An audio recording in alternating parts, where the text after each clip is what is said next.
The hot summer day draped over the city like a heavy, warm blanket, making people seek refuge in cooler places. In a prestigious residential complex, surrounded by tall trees and well-manicured flower beds, the pool had become the heart of activity. Families gathered under the shade of bright umbrellas, adults chatted lazily over glasses of lemonade, and children splashed in the water, their laughter echoing far beyond the complex. Among the poolside visitors were two young men, Jaden and Marcus, who, despite their success, were still adjusting to their new environment. Their move to this neighborhood was the result of years of hard work and overcoming challenges.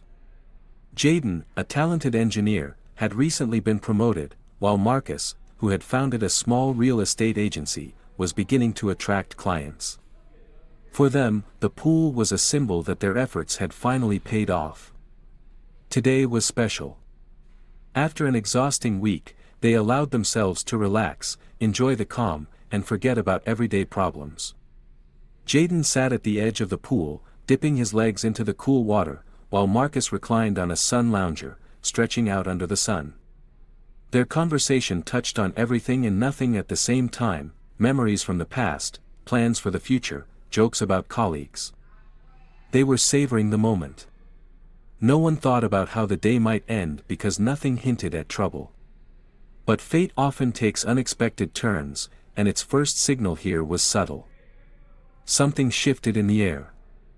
The atmosphere, which had just been light and serene, suddenly grew heavy and tense. Jaden felt it first and looked up. Two men in police uniforms had appeared at the entrance to the pool area. Their stern faces and hard stares immediately drew attention. At first, Jaden thought their presence was related to something else. Maybe someone had broken the complex's rules. Or there had been a complaint. But it soon became clear that the officers' attention was focused solely on them. The police officers headed straight for them, and everyone around, as if on cue, began to watch the scene unfold. People at the tables fell silent, and the laughter of children in the water faded away. It seemed as if the entire pool area was now centered on this interaction. Jaden felt a growing unease in his chest. This feeling was familiar. It had followed him since childhood, the need to always be prepared for unwelcome attention, always stay one step ahead to avoid giving anyone a reason to question his presence. Marcus noticed the situation as well, but his reaction was different. He remained on his sun lounger, stretching out his legs as if showing indifference. However, his eyes, hidden behind dark sunglasses, were fixed intently on the approaching officers. The officers stopped nearby, and one of them, a tall man with a stern expression, gave them a dissatisfied look. It was the kind of moment where invisible boundaries became tangible. Everyone present understood that something wasn't right, but no one dared to intervene. Jaden tried to stay calm, but the sense of unease grew stronger with each passing second. The police officer stared at them, as though searching for evidence to justify his suspicions. What are they doing here? This thought drilled into Jaden's mind. He knew he had done nothing wrong, but situations like this rarely ended quickly or without consequences. At that moment, he remembered his mother's words, which she often repeated during his childhood, "Never show fear. You don't have the right to be weak." He wanted to stand up and say something, but he instinctively felt that any movement could be misinterpreted. There were too many eyes, too many judgments, too many chances for things to go wrong. Time seemed to slow down. The police officers stood silently, as if waiting for their targets to make the first move. The hostility in the air engulfed the entire pool area, and Jaden suddenly realized that even the most perfect day could turn into a nightmare if you didn't fit people's expectations. What happened next was completely unexpected. If you want to know how this story ended, stay with us until the end.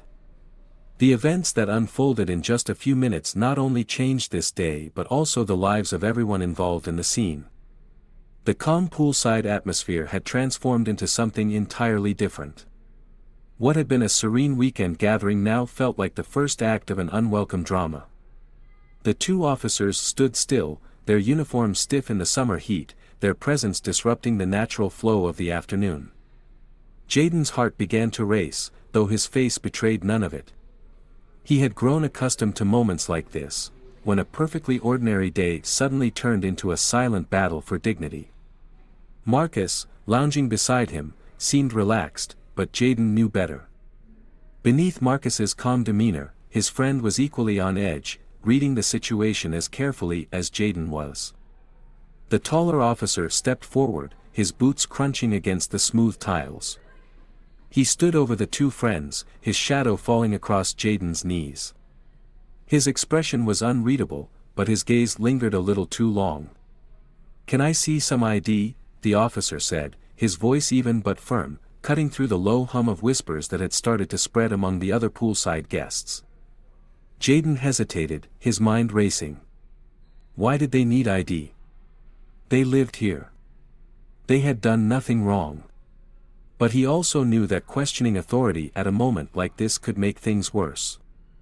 "We live here," Marcus finally said, his voice steady but quiet. The officer didn't blink. "ID," he repeated, the demand sharper this time. As Jaden reached for his wallet, the weight of the situation pressed down on him. It wasn't just about showing identification.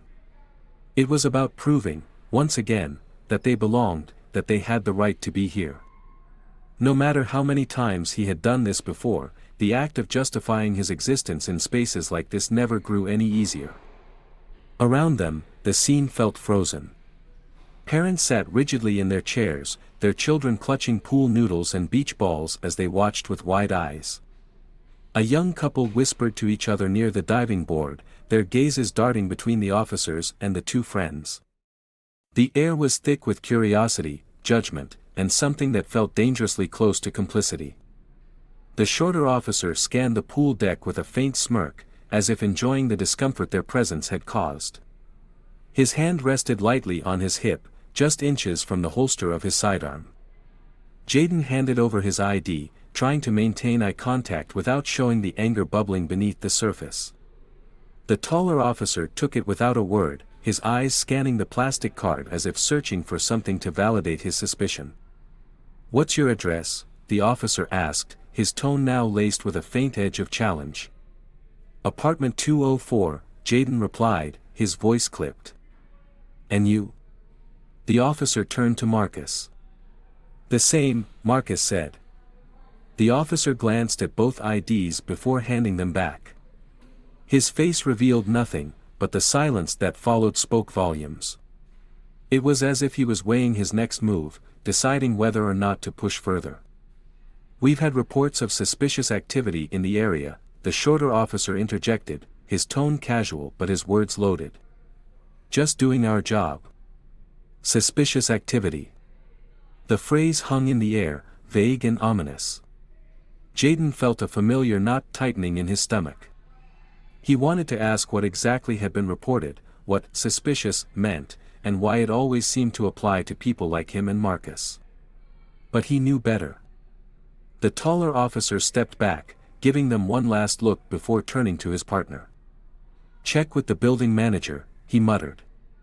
The shorter officer nodded, glancing around at the watching crowd. He seemed to revel in the attention, his smirk deepening as he slowly walked away. Jaden exhaled, trying to calm the storm inside him. Marcus, however, sat up straight, his sunglasses now pushed to the top of his head. "They're not going to stop," Marcus said quietly, his voice tinged with a controlled frustration. "They've got nothing," Jaden replied, though he wasn't sure if he believed his own words. As they waited, the tension around the pool only grew. Guests shifted uncomfortably in their chairs, some pretending not to watch while others openly stared. A middle-aged woman in a floral dress whispered to her husband, her eyes darting nervously between the officers and the two friends. Minutes stretched into what felt like hours. Finally, the shorter officer returned, accompanied by a man in a crisp polo shirt and khakis, the building manager. His face was pale, his movements jittery, as though he wanted to be anywhere but here. "They're tenants," the manager said quickly, his voice low but audible. "I can vouch for them." The officers exchanged a glance, their expressions unreadable. For a brief moment, Jaden allowed himself to hope that it was over. But instead of leaving, the shorter officer turned back to the friends. "Next time, keep your ID handy," he said, his smirk returning. "It'll save everyone some trouble." Jaden opened his mouth to respond, but Marcus spoke first. "Save trouble for who?" he asked, his tone sharp. The officer ignored him, walking back toward the gate with his partner. The building manager lingered awkwardly, muttering something about misunderstandings, before quickly retreating toward the lobby. As the officers disappeared, the murmur of conversations slowly returned, but the atmosphere was different now. The easy laughter and carefree splashes of water were gone, replaced by a muted unease. Jaden and Marcus sat in silence, the weight of what had just happened settling over them like a heavy blanket. The moment they had tried so hard to savor was ruined, tainted by the reminder that no matter how far they had come, the world always found a way to remind them of the barriers they thought they had left behind. But this was only the beginning. What happened next would shake not only their lives but also those of everyone who had witnessed this moment. If you want to know how the story unfolds, stay tuned. The truth of what happened next changed everything. The pool area remained eerily quiet, the aftershocks of the encounter lingering in the air like a storm that hadn't fully passed. Jaden and Marcus stayed seated, their usual easy rapport replaced by silence. Around them, the guests whispered cautiously, as if afraid to shatter the fragile tension. Jaden stared at the water, watching the faint ripples as a stray breeze brushed its surface. He tried to push down the gnawing frustration bubbling inside him, but the memory of the officer's cold eyes and condescending tone refused to leave. This wasn't the first time he had been reduced to a suspect by default, but the sting of it never dulled. Marcus, however, wasn't one to internalize his anger. He took off his sunglasses and set them on the table with a sharp clink, breaking the silence between them. "I'm tired of this," he said, his voice low but firm. Jaden looked up, his jaw tight. "Me too." "No," Marcus said, turning to face him fully. "I mean, I'm really tired. Why do we keep acting like this is normal? Like we just have to take it and move on?" Jaden didn't answer. He didn't need to. Marcus's frustration mirrored his own, though Jaden had learned to channel it differently, through quiet endurance, through measured silence. But now, even he wondered if staying calm was just another way of letting them win. Around them, the guests began to shift back into their routines, though the atmosphere remained heavy. A mother called her children out of the water, her voice shaky. A young couple quickly gathered their belongings and left, avoiding eye contact with anyone as they hurried away. But some stayed. An older woman sitting near the diving board had been watching intently since the officers first arrived. Her gray hair was neatly pinned up, and her eyes were sharp, taking in every detail of the scene. Across from her, a man in his late 30s, wearing a crisp polo and khakis, tapped furiously on his phone. "Hey," Marcus said, leaning closer to Jaden and nodding subtly toward the man. "Think he's tweeting about us?" Jaden glanced over, his lips tightening into a thin line. "Probably. Wouldn't be the first time someone thought our lives were entertainment." "Let him tweet," Marcus said with a bitter laugh. "Maybe the world needs to see this." And someone was already making sure of that. From behind a row of neatly trimmed hedges, a younger woman in a yellow sundress had her phone pointed directly at them. The screen glinted in the sunlight as she carefully adjusted her angle. Marcus saw her first, his eyes narrowing. "She's filming," he muttered. Jaden sighed, running a hand over his face. "Let her." "Why?" Marcus snapped. "So the comments can argue about whether we deserved it? About how we should have just smiled and said, yes, sir, like good little boys?" Jaden didn't have an answer for that. The woman noticed Marcus looking at her and lowered her phone slightly, her expression caught between guilt and determination. She hesitated, then mouthed, "I'm sorry," before quickly retreating. The encounter felt like a ripple, spreading outward and touching everyone who had been there. For some, it was a moment they would forget by dinner. For others, it lingered, an uncomfortable reminder of the divides they rarely thought about. And for Jaden and Marcus, it was yet another chapter in a story they wished they didn't have to live. Hours later, the video surfaced online. The woman in the yellow dress had posted it on a popular social media platform, captioned simply, "Why can't we just let people live?" The footage wasn't long, barely 2 minutes, but it was enough. The officer's approach, their demands for ID, the manager's awkward confirmation that Jaden and Marcus were indeed residents, all of it was there, framed by the quiet discomfort of the poolside spectators. Within an hour, the video had been shared hundreds of times. Comments began pouring in, a swirling mix of outrage, defensiveness, and denial. "This is what they go through every day," one user wrote. "Maybe there was suspicious activity. The cops were just doing their job," countered another. "This is why people don't trust law enforcement anymore.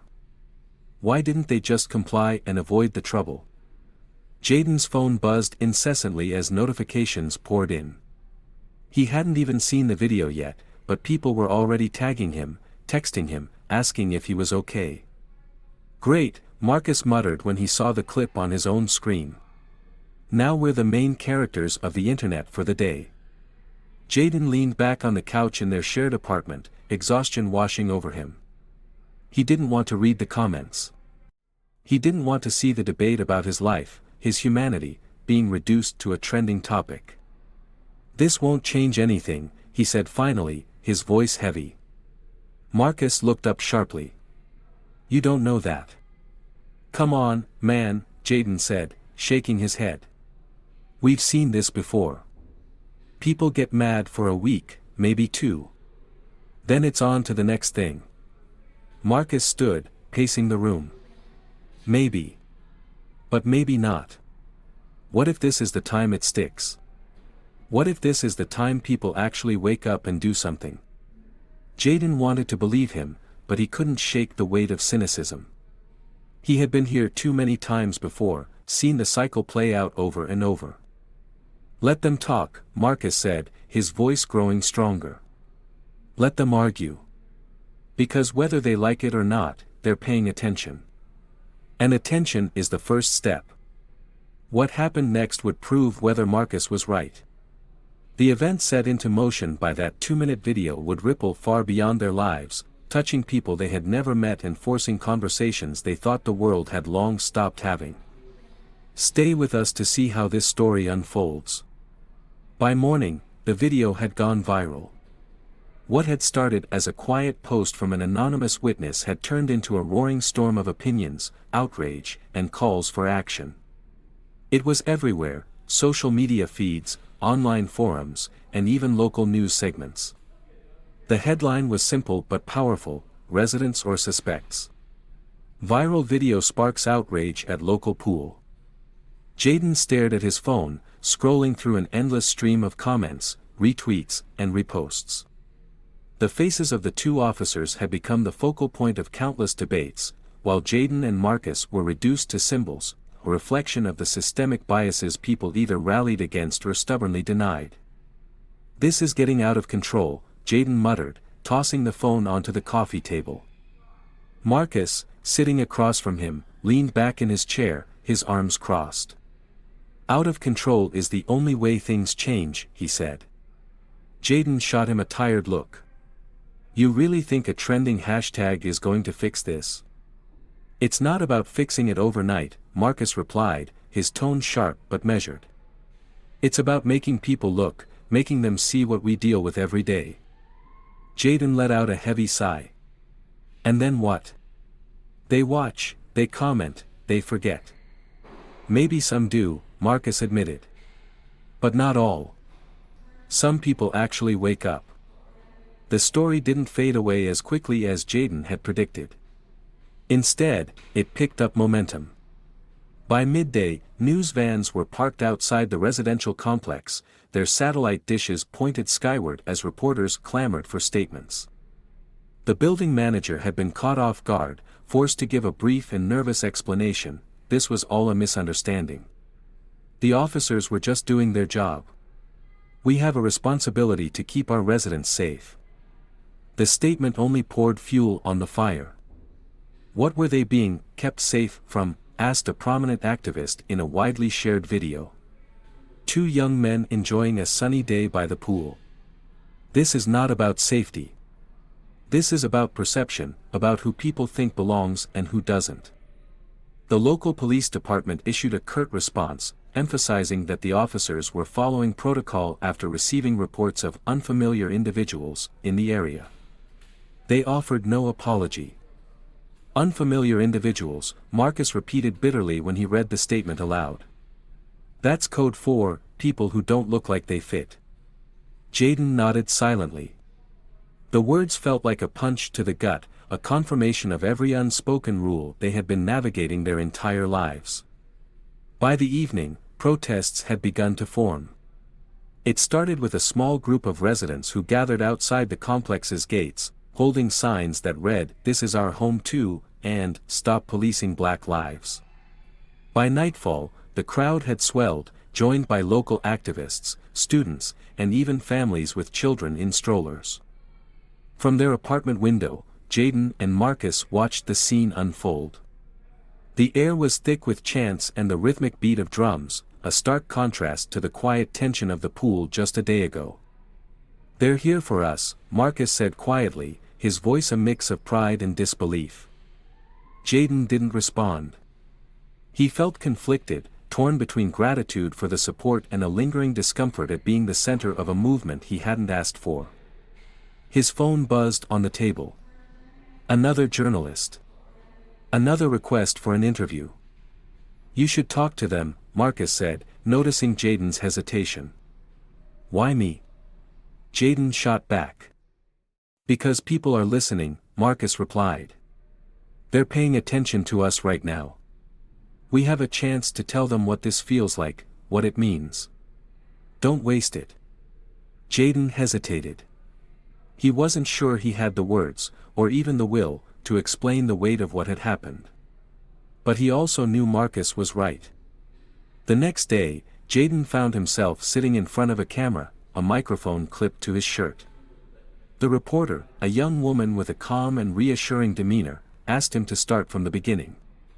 He told the story simply, without embellishment or dramatics. He described the quiet afternoon by the pool, the officer's sudden arrival, the cold demand for ID. He talked about the looks from the other residents, the silence that spoke louder than words, and the heavy feeling of being judged not for what he did but for who he was. "It's not just about that one moment," Jaden said, his voice steady but heavy. "It's about all the moments like it. Every time we walk into a store and get followed. Every time we get pulled over for no reason. Every time we're made to feel like we don't belong, even in spaces we've worked hard to reach. It's exhausting." The reporter nodded, her expression empathetic. "What do you hope comes from this?" she asked. Jaden thought for a moment. "I hope people stop pretending this isn't real," he said finally. "I hope they see it for what it is and actually do something about it. Because we're tired. We're so tired." That night, the interview aired, and Jaden's words struck a chord. Clips of his testimony spread across social media, shared by celebrities, activists, and ordinary people who felt his frustration and pain. Marcus watched the reaction unfold with a satisfied smirk. "See? You're making people listen." Jaden wasn't so sure. He appreciated the outpouring of support, but he also knew that public attention was fickle. Still, for the first time in a long while, he felt a flicker of hope. But this was far from the end. What happened next would test whether the spark ignited by that video could grow into something larger, something lasting. Stay with us to see how the story unfolds. This chapter builds on the viral aftermath and the growing movement while exploring Jaden and Marcus's personal struggles with being thrust into the spotlight. Let me know if you'd like to adjust or expand anything. The protests grew larger with each passing day, spreading beyond the gates of the residential complex to the steps of City Hall. What had started as a local story now echoed across the country. People who had never heard of Jaden or Marcus now knew their names, their faces, and their story. On the third day after the video went viral, the mayor of the city held a press conference. Flanked by the police chief and a group of local activists, she announced a formal investigation into the incident. The officers involved were placed on administrative leave pending review. This incident has brought to light important conversations about bias and accountability, the mayor said. We must do better, not just in our policing practices, but in addressing the systemic inequalities that allow these situations to arise. Jaden watched the announcement on TV, his arms crossed and his expression unreadable. Marcus stood nearby, pacing. That's a start, Marcus said, though his tone betrayed his skepticism. Jaden didn't respond. He had heard promises of change before. Too often, they amounted to little more than hollow gestures, forgotten once the public's attention moved on. Later that evening, Jaden and Marcus were invited to speak at a community forum organized by local activists. The forum was held at a nearby church, its pews filled with people eager to listen, learn, and take action. Jaden hesitated as they approached the stage. Public speaking wasn't something he was comfortable with, but Marcus nudged him forward, whispering, "Just speak from the heart." As he stood before the microphone, Jaden scanned the crowd. He saw faces of all ages and backgrounds, united by a shared sense of purpose. Taking a deep breath, he began to speak. "I didn't want any of this," he admitted.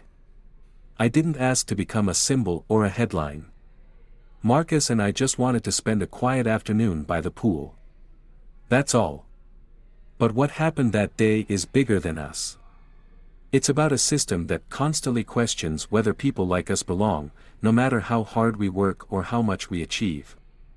He paused, his voice steady but filled with emotion. "We're not here to tear anyone down. We're here to build something better. To create a world where no one has to feel like a suspect just for existing. But we can't do it alone. It takes all of us." The crowd erupted into applause, and for the first time in days, Jaden felt something shift inside him, a sense of purpose, a belief that perhaps, just perhaps, things could change. In the weeks that followed, the momentum didn't fade.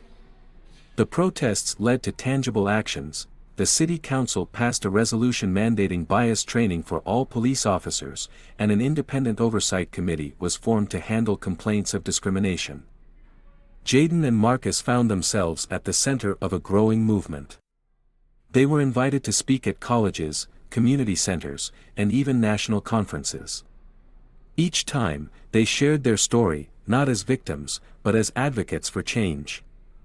The officers involved in the poolside incident were eventually disciplined, and the police department issued a formal apology. For Jaden and Marcus, it was a small but significant victory. Conclusion. Jaden and Marcus didn't set out to spark a movement, but their experience became a catalyst for change. Their story illuminated the everyday realities of bias and systemic inequality, forcing people to confront uncomfortable truths. For Jaden, the journey wasn't just about addressing a single incident. It was about challenging the unspoken rules that defined who was welcome in certain spaces and who wasn't. For Marcus, it was a chance to channel his frustration into action, proving that even small voices could create big ripples. Their lives would never be the same, but neither would the community they called home. The poolside confrontation became more than a viral moment, it became a turning point. Because sometimes, change begins in the most ordinary places. And sometimes, the quiet fight for dignity can spark a revolution.